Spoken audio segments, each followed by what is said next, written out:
வணக்கம் நண்பர்களே. Tamil CP serial செம பரபரப்பா போயிட்டு இருக்குன்னே சொல்லலாங்க. பரபரப்பான கட்டத்துல அதிரடி திருப்பங்கனங்க பார்த்தோன்னா நம்ம கணேசனின் பித்தலாட்டத்தை நிரூபிக்கிறாங்க நம்ம தமிழ்.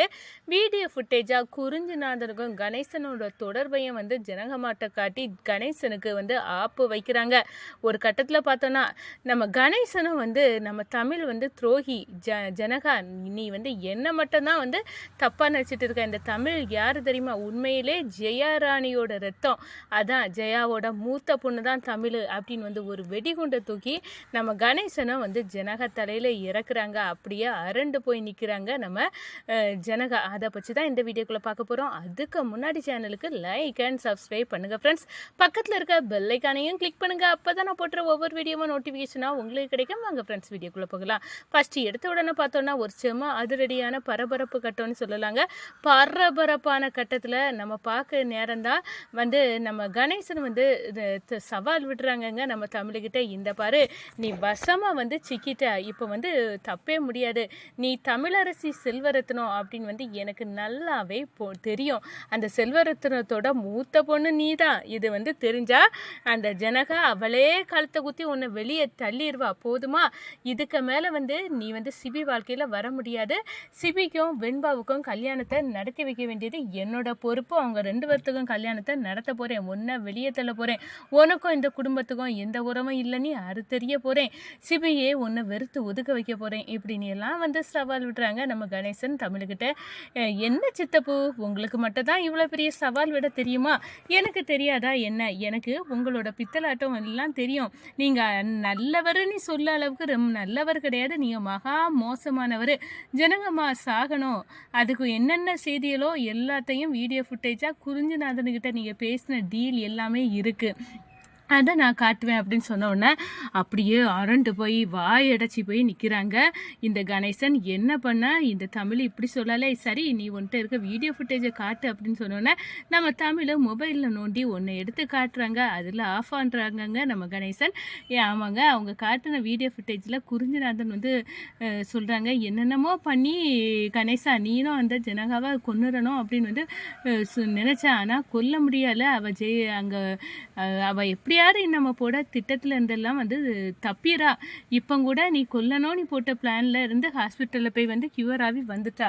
அதான் குறிஞ்சினாதா, எனக்கு அவளை பார்க்க நேரம் எல்லாம் ஆத்திரமாக வருது. அவளோட சொத்து பத்து எல்லாத்தையும் ஆக்குபேடு பண்ண அந்த பிரகாச படுத்த படுக்கையாக நான் வச்சுருந்தேன். அதுவும் இல்லாமல் இப்போ அவன் எழும்பிட்டான். இந்த தமிழ் தான் எல்லாத்துக்கும் காரணம். அதே நேரத்தில் பார்த்தோன்னா இந்த ஜனகாவை கொல்லதுக்கு போட்ட திட்டத்துலேயும் அவள் தப்பி உயிர் பொழைச்சிட்டா.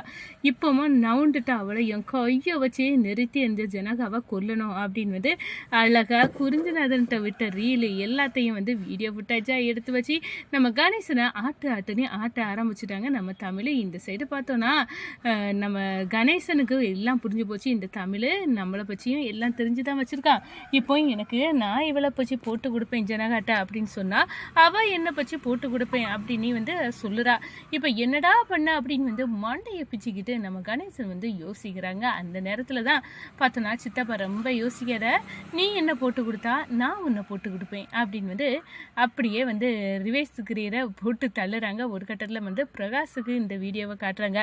கணேசன் நீங்கள் நினைக்கிற மாதிரி நல்லவர் இல்லை, அவர் கெட்டவர். குறிஞ்சிநாதனும் அவர்கிட்டையும் உள்ள தொடர்பு என்ன இருக்குது அப்படின்னு அந்த வீடியோ போட்டு காட்டணும். உடனே குறிஞ்சிநாதன் அரண்டு போய் நிற்கிறாரு. என்னம்மா இது புது கூத்தா இருக்குது, இப்படியெல்லாம் நடந்திருக்கா அப்படின்னு அந்த இடத்துல பிரகாஷ் பார்க்குறாங்க.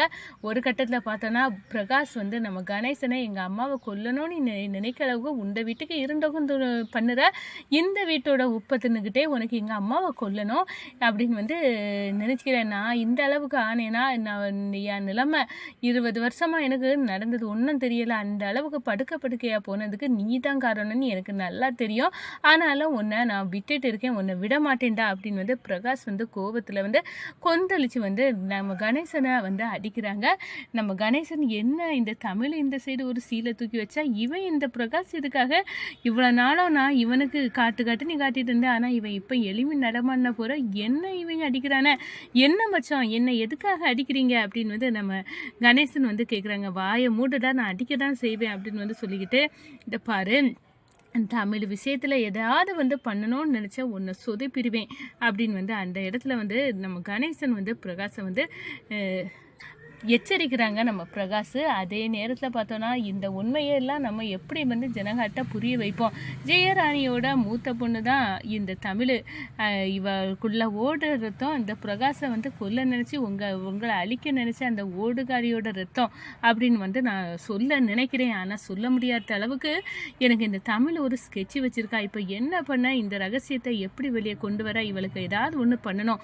இது குறிஞ்சிநாதனோட கை கொடுத்தா தான் முடியும் அப்படின்னு குறிஞ்சிநாதனுக்கு கால் பண்ணி நடந்ததெல்லாம் சொல்லுறாங்க. எதையாவது பண்ணி குறிஞ்சி நம்ம அவேர்னஸாக இருக்கணும். இந்த தமிழை கோர்த்து உள்ளுக்கு தள்ளணும். ஏதாவது ஒன்று பண்ணி இந்த குடும்பத்தை விட்டு அவளை பிரித்து ஆக்கணும்.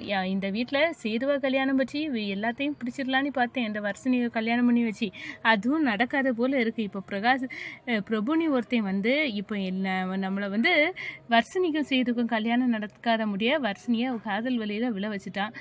என் பையன் சிவிக்கு வெண்பாயை கல்யாணம் பண்ணி வைக்கணும்னு பார்த்தேன். அதுலேயும் இந்த தமிழ் முறியடிச்சிட்டா. இப்போ என்ன பண்ண அப்படின்னு மண்டை பிச்சுக்கிட்டு நம்ம கணேசன் குறிஞ்சிநாதனோட ஐடியா போட்டுறாங்க. இந்த தமிழை ஓட வைக்கணும் அப்படின்னு. ஒரு சைடு பார்த்தா நம்ம பிரபு அவங்க அம்மாவோட சேர்ந்து இவ்வளோ வருஷமாக நமக்கு காவல் இருந்ததுக்கு பலன் கிடைச்சிட்டு அந்த ஜனகபா குரூப் ஆஃப் கம்பெனியை நம்ம அழிக்கணும் அப்படின்னு நினச்சோம். அதோட முதல் அடியாட்டு அதில் உள்ள பெரிய செங்கலை நம்ம பேர்த்து எடுத்தாச்சு. இனி ஒவ்வொன்றா பேர்க்க போகிறோம். அந்த ஒட்டுமொத்த குடும்பமாக அழிய போது நம்ம கண்கொள்ளா பார்க்க முடியுமா? இவ்வளோ நாள் நம்ம பட்ட கஷ்டம் வீணாகலை அப்படின்னு அந்த இடத்துல யோசிக்கிறாங்க.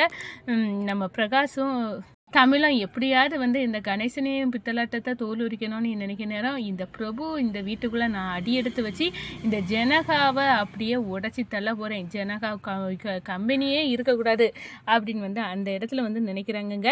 ஆனால் இந்த சைடு பார்த்தோன்னா இந்த பிரபுக்கு மேலே நம்ம தமிழுக்கு சந்தேகம் வர ஆரம்பிக்கும்.